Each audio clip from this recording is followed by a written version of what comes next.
Assalamualaikum warahmatullahi wabarakatuh. Hey guys, berjumpa lagi dengan channel Sekitar Kita. Channel tentang sejarah, asal-usul, dan kejadian di sekitar kita. Kali ini aku akan membahas tentang sejarah asal-usul Desa Gabus Pati. Sebelum lanjut, jangan lupa subscribe, like, dan komen sebagai wujud dukungan kepada kami.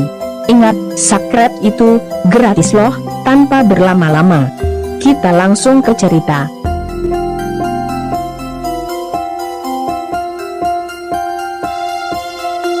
Asal mula Desa Gabus Kabupaten Pati adalah adanya sayembara yang diadakan oleh Kiai Tunggul Pawenang yang ingin menikahkan putri satu-satunya yang sangat cantik jelita, yang bernama Nawangsih, karena Nawangsih sudah dipinang oleh Joko Wahyu, putra dari penguasa Rujak Beling, tetapi Nawangsih malah jatuh cinta kepada pemuda lain. Maka dari itu Kiai Tunggul Pawenang mengadakan sayembara. Barang siapa yang melempar batu ke dalam sungai atau kedung tetapi tidak tenggelam, maka dialah yang jadi pemenangnya. Karena ada yang melempar batu yang mengapung seperti gabus atau ikan gabus, maka sejak saat itu tempat itu dinamakan Desa Gabus. Untuk lebih jelasnya, marilah kita simak cerita selengkapnya versi Sekitar Kita. Sejarah Desa Gabus. Desa Gabus ini berada di Kecamatan Gabus, Kabupaten Pati, Provinsi Jawa Tengah.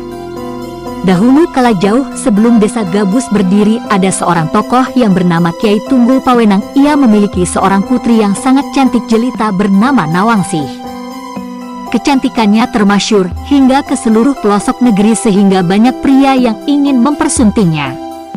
Suatu malam, ketika Kiai Agung Pawenang sedang duduk santai di kursi beranda, datanglah Nawangsih membawakan secangkir kopi untuk ayahnya. "Enduk, ada yang ingin Bapak utarakan padamu," kata Kiai Pawenang ketika menerima kopi dari putrinya. "Apa, Pak?" "Ini mengenai pinangan. Beberapa hari lalu penguasa Rujak Beling, sekarang nama Rujak Beling menjadi Dusun Katanlor, datang pada Bapak dan menanyakan perihal dirimu. Dia bermaksud untuk meminamu demi putranya, Joko Wahyu. Apakah kamu bersedia?" Nawangsih tidak langsung menjawab pertanyaan ayahnya. Ia malahan menunduk, berpikir, "Bapak tidak akan memaksamu. Itu tergantung keputusanmu karena kamu yang mau menikah." "Iya, Bapak. Nanti akan Nawang pertimbangkan lagi." Setelah menimang-nimang cukup matang, Nawangsih pun menerima pinangan itu. Walaupun dalam hatinya tak ada sedikit pun rasa cinta untuk Joko Wahyu, tetapi ia menyanggupi karena begitu besar bakti dan cintanya kepada ayahnya. Di hari yang telah ditentukan, proses melamar pun dilakukan dengan berbagai macam aneka makanan tradisional dan hewan sebagai mas kawinnya.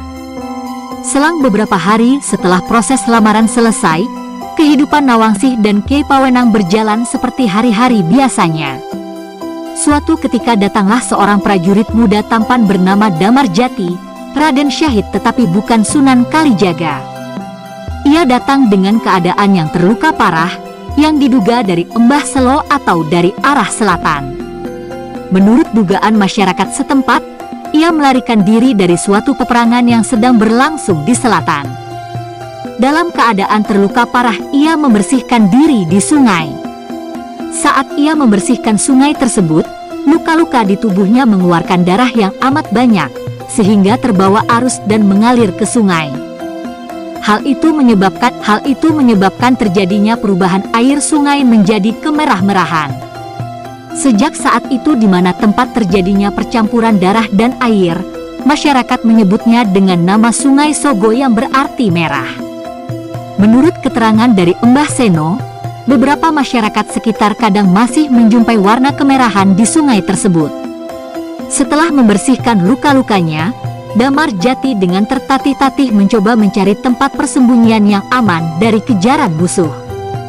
Ia berjalan dari siang hingga malam dengan luka yang masih sakit dan tubuh yang sudah lemas. Sampailah ia di sebuah rumah sederhana dari bambu. Ia bermaksud untuk meminta tolong, tetapi ia pingsan dahulu sebelum sempat berteriak. Keesokan harinya, Kiai Tunggul Pawenang melihat seorang pemuda tergeletak di depan rumahnya. Tubuhnya penuh dengan goresan dan lebam-lebam yang membiru. Ia memeriksa denyut nadi di pergelangan tangan pemuda tadi. Ternyata masih hidup. Nawang, Nawang, dia memanggil-manggil putrinya. Cepat sini Enduk, bantu bapak. Nawang segera keluar dari rumah dan berlari menghampiri ayahnya. Ada apa, Pak? Tolong bantu bapak mengangkatnya masuk ke dalam. Sepertinya ia sangat butuh pertolongan. Keduanya lalu mengangkat pemuda tadi yang tak lain adalah Damar Jati. Ia pun dibaringkan di sebuah dipan dengan anyaman pandan sebagai alasnya. Tolong kamu bawakan air hangat dan juga kain untuk membersihkan lukanya. Raciklah obat saat bapak membersihkan lukanya. Setelah itu kamu oleskan di luka-lukanya ini, perintah ayahnya. Baik, Pak. Jangan lupa, obatnya bapak taruh di atas rak bambu di dapur. Iya, Pak. Nawang permisi. Dengan cekatan Nawang melaksanakan apa yang telah diperintahkan ayahnya. Setelah memberikan air hangat, ia segera meracik obat-obatan untuk mengobati luka si pemuda tadi. Buh, Gusti. Kenapa hatiku ini? Kenapa rasanya seperti ini? Melihat pemuda tadi rasanya seluruh badanku bergetar dan jantung ini kenapa seperti ini? Nawangsih bergumam pelan saat meracik obat. Ia segera menyadari kalau ia sedang meracik obat. Cepat-cepat ia tepiskan bayang-bayang pemuda yang selalu menari-nari di pelupuk matanya. Selama beberapa hari, Nawanglah yang merawat pemuda tadi. Kesehatan si pemuda semakin hari semakin pulih. Hingga hari ke-10, pemuda tadi telah benar-benar sehat walau tubuhnya masih penuh dengan luka-luka yang sudah mengering. Damar Jati sedang duduk di dipan saat Nawangsih masuk mengantarkan sarapan. Sarapannya, Kisana. Silakan dimakan. Nanti kalau butuh bantuan, saya ada di belakang. Terima kasih. Setelah sarapan, Damar Jati keluar kamar untuk menghirup udara segar. Di samping rumah, ia melihat Kiai Tunggul Pawenang sedang beolah rasa dan raga. Damar Jati memperhatikan dengan seksama dan penuh takjub. Ia belum pernah belajar ilmu yang dimiliki Kiai Tunggul Pawenang. Dalam hati ia berniat untuk berguru dan mengabdi kepada Kiai Tunggul Pawenang. Oh, Damar. Di situ kau rupanya, sapa Kiai Pawenang ketika dia selesai berolah rasa dan raga. Bagaimana keadaanmu? Sudah sehat? Alhamdulillah, Kiai. Semua ini berkat pertolongan Kiai dan putri Kiai. Kiai, saya ingin mengutarakan sesuatu, lanjutnya lagi. Katakanlah. Mari-mari duduk sini. Biar enak ngomongnya.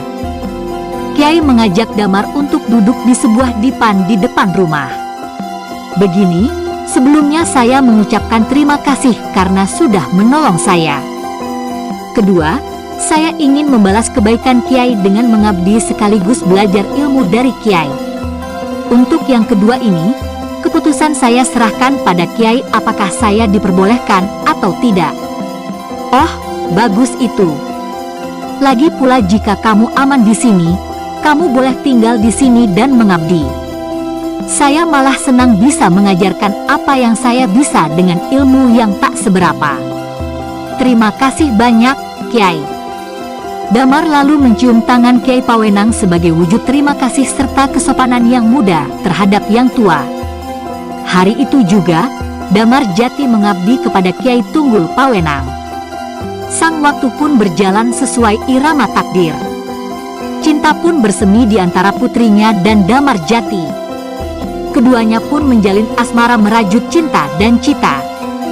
Melihat ketulusan hati dari Damar Jati terhadap Nawangsih dan karena rasa sayangnya yang tinggi terhadap putrinya, Kiai Tunggul Pawenang merestui hubungan mereka.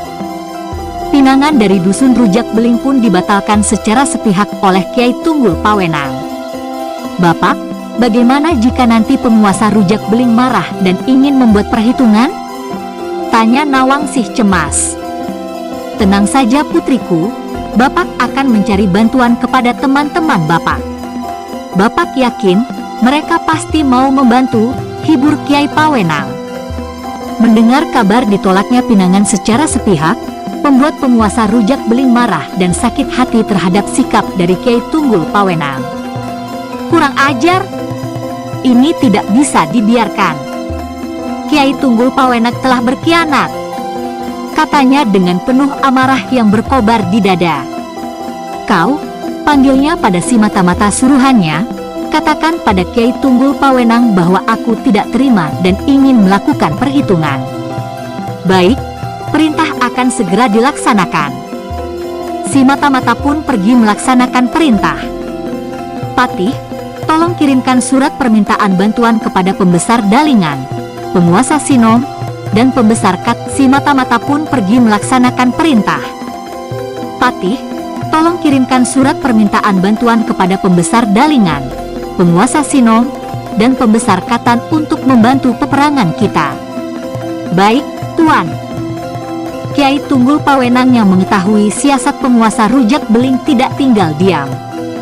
Dia segera meminta bantuan kepada kemenakannya sendiri, Jogo Boyo.